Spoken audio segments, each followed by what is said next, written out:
দীর্ঘদিন ভূমি অধিগ্রহণ জটিলতায় আটকে থাকার পর অবশেষে ৩৩.৫ কোটি টাকা ব্যয়ে দিনাজপুরের হিলি স্থলবন্দরে সোয়া ২ কিলোমিটার ফোরলেন সড়ক নির্মাণ কাজের আনুষ্ঠানিক উদ্বোধন করা হয়েছে।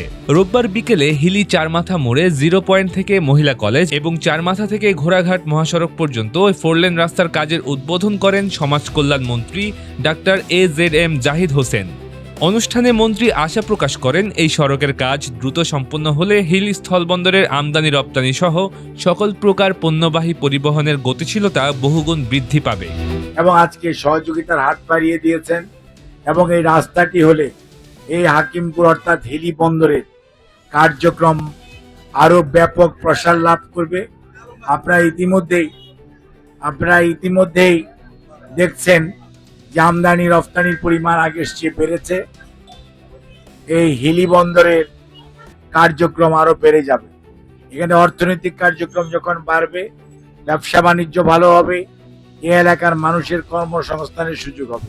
উদ্বোধনী কর্মসূচিতে দিনাজপুর সড়ক ও জনপথ অধিদপ্তরের ঊর্ধ্বতন কর্মকর্তাবৃন্দ, স্থানীয় রাজনৈতিক নেতাকর্মী ও গণ্যমান্য ব্যক্তিবর্গ উপস্থিত ছিলেন।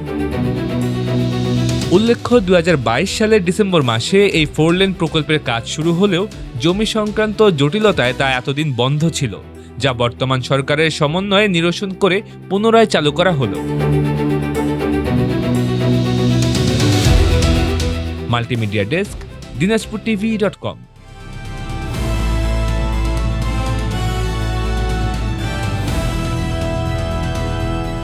দিনাজপুর টিভি, মানুষের জীবনের কথা বলে।